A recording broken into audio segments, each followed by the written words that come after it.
جن لوگوں کو تورات کا حامل بنایا گیا پھر انہوں نے اس کے حامل ہونے کا حق ادا نہ کیا، ان کی مثال گدھے کی سی ہے جس پر بڑی بڑی کتابیں لدی ہوں۔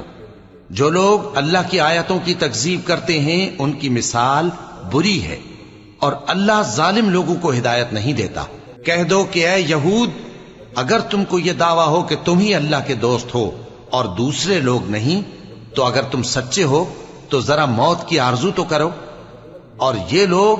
ان اعمال کے سبب جو یہ کر چکے ہیں ہرگز اس کی آرزو نہیں کریں گے، اور اللہ ظالموں سے خوب واقف ہے۔ کہہ دو کہ موت جس سے تم بھاگتے ہو